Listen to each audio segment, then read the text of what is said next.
What is up, everybody? And on today's Unbiased Hard Take, NBA Wave 1 of free agency is pretty much over. I categorize things into two waves. So the first wave is really wrapped up, and we're going to talk about that today and talk about the additions of each team and we're going to go all 30 teams. Every transaction will be announced on this, and then we're going to talk a little bit about where some of the top teams and notable teams stand currently.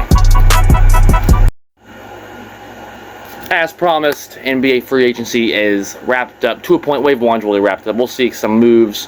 Damian Lillard is still available, and we'll see some lesser name players, some role players, Alfreds as I like to call them, will continue to get signed. But really that big, massive signings are really wrapped up now after July 4th, which is right now. So if you hear fireworks in the background, there's no gunshots here in my area. I'm surrounded by corn here in the good old state of Indiana. But we're going to break down, as promised, all 30 NBA teams, free agent moves, trades, things of that nature, and we're going to break down all of it. And then we'll talk about some of those teams and the big headlines moving forward and where really the league stands right now. Because, of course, we know we're in the dark times. Because in the dark times, as people that do not necessarily know, I refer to the dark times as really when kind of a quiet time of sports. College basketball, basketball and football are both collegiately and professionally on a standstill right now. Only thing really playing right now is WNBA basketball and MLB. Even UFL's over. And of course, unfortunately. So really, there is a football game here in late July, but really a whole other month of the dark times, unfortunately. But we're really getting deep in there because, again, level 1 free agency is over, that first wave, and the draft's over. So a lot less of headlines right now. We're going to break it all down right now. And before we do so, again, we will be doing the second year in a row, keep I'm saying this, and a trophy will be given to the winner of the Fantasy Football Unbiased Hard Take League second annual. It's free. Nothing weird, not asking for debit cards, nothing funny, nothing weird. It's going to be good fun. And if you're interested, please comment in the video or message us on the Unbiased Hard Take, and we will reach out to you. We can set that up. Again, free entry. Let us know, me or JB. So, again, here we go. So let's start with the Atlanta Hawks, because their additions is Alexander Walker agreed to a 4-year deal via sign and trade, Luke Kennard to a 1-year deal, and Kristaps Porzingis joined from a 3-team trade from the Celtics.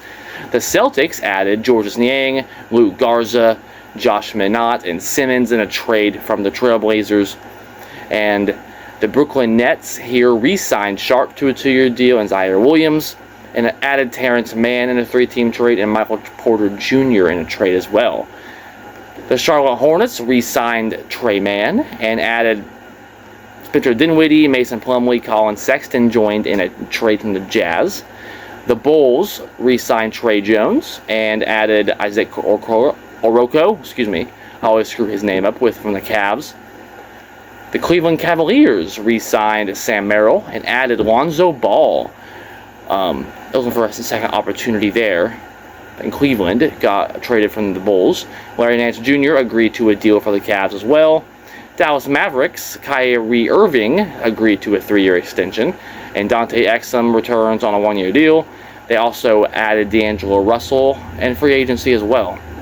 The Denver Nuggets added Bruce Brown to a 1-year deal. Cam Johnson joined in a trade with the Nets. Tim Hardaway Jr. agreed to a 1-year deal. And Jonas Valanciunas joins in via trade with the Kings. The Pistons, Paul Reed returns on a 2-year deal. Chris Levert agrees on a 2-year deal. Duncan Robinson, as we talked about before on our Facebook page. Again, link to that in the description down below. We graded all of that for Miami Heat, that trade. So go check that out if you haven't already done so. But he agreed to a 3-year deal via sign and trade. The Warriors have not really done anything at all. It's been very quiet, re-signing and additions, nothing at all. The Houston Rockets, Steven Adams agreed to a 3-year extension, and they've had the best offseason in my opinion. We'll get into them here in a bit, but Aaron Holiday agreed to a new deal, Jeff Green to a new deal, Jabari Smith agreed to a 5-year extension, Tate agreed on a new deal, and Fred VanVleet agreed on a 2-year extension. Clint Capella agreed on free agency to a 3-year deal. Kevin Durant obviously joined via sign and trade with the Suns, and Dorian Finney-Smith agreed on a 4-year deal.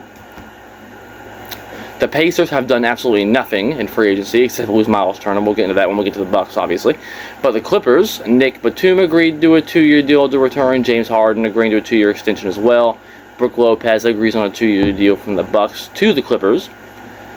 The Lakers have been busy as well because Jackson Hayes returns on a 1-year deal. Jake Loriva agreed on a 2-year deal, but the big one is DeAndre Ayton was cut by the Suns and released and joined the Lakers. They have a big now. We'll get into that here in a bit.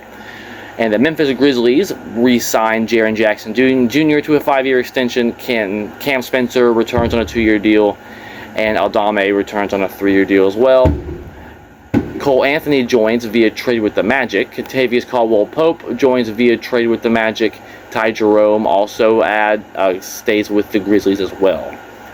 The Miami Heat have not re-signed anybody, but I guess they did technically re-sign Davion Mitchell technically, but he wasn't a Heat all season last year, so that does technically go into the additions category technicality. But re-signed Davion Mitchell to a 2-year deal, and I added Simone Focioni.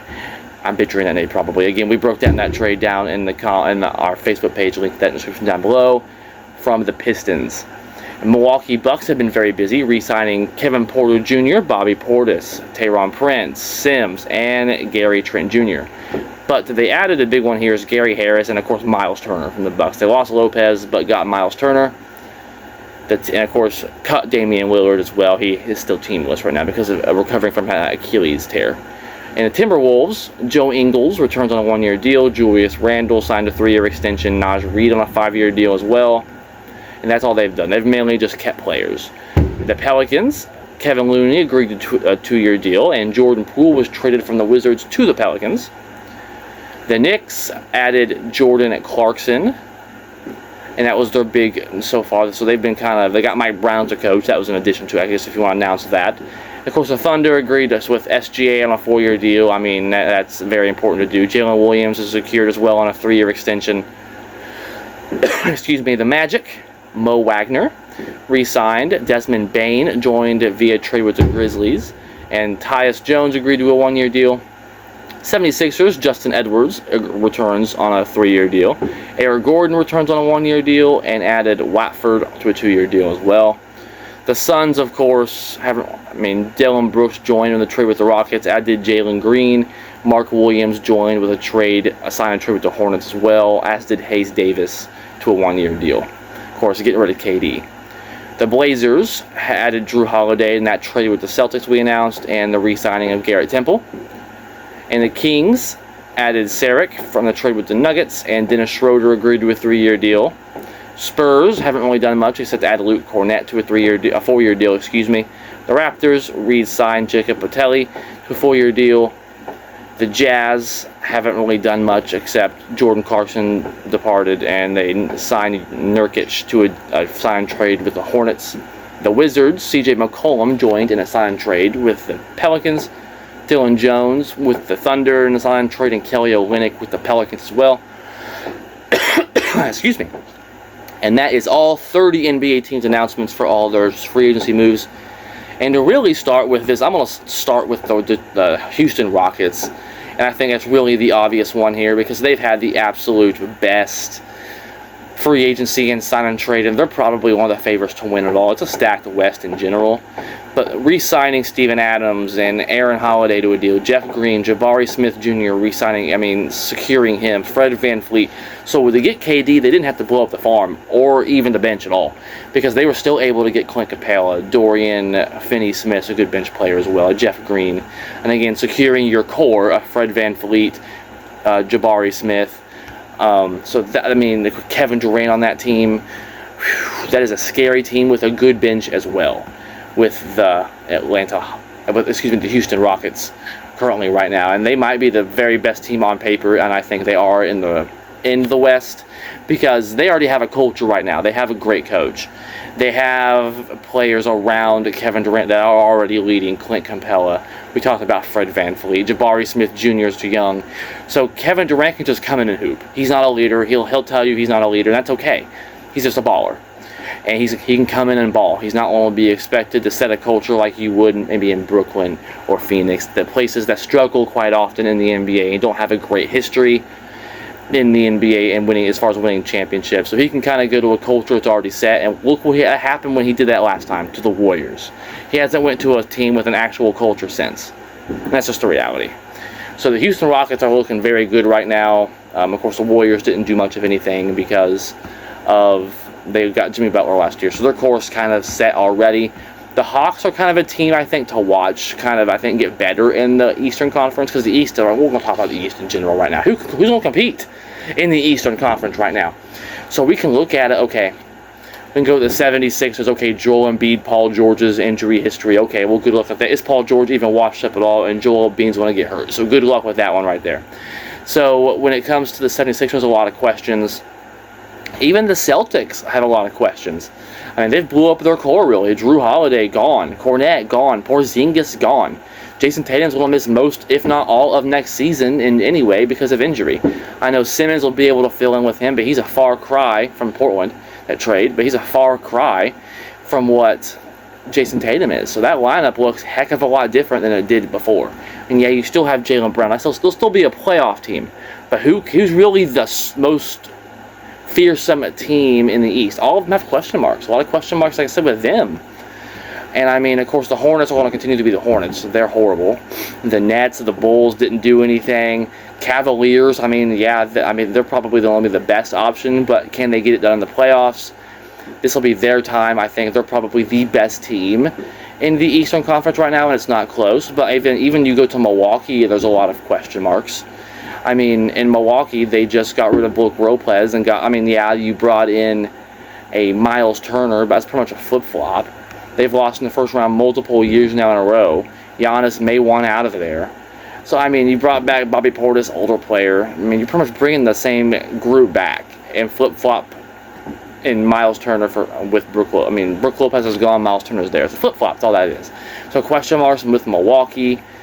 I mean, in the Eastern Conference right now, of course, the Knicks, but they didn't have a coach. Dysfunction there. Mike Brown's the head coach now. Jalen Brunson went to bat for Thibodeau. I mean, they've had a quiet free agency as well. Haven't really done anything to improve the team. I mean, so the East, the Magic maybe. I mean, but they're still, far cry from a certain thing. I think the Miami Heat will still be in the thick of things. I mean, you still have two All-Stars in Tyler and Bam. Davion Mitchell returns. They got that Simone from the Pistons, who's a great defensive player. Duncan's gone. They drafted that point guard. But I think they'll still be in the thick of things. But the East is extremely weak when it comes to the West. Because you look at the West, and you automatically have the Oklahoma City. They secured their core, like we talked about, so they're going to be great. Dallas looks good on paper, if so long as injuries. But I think Dallas will be a play-in team. People are overhyping them. Kyrie, old and injured, was injured before. Now he's old, coming off of another injury.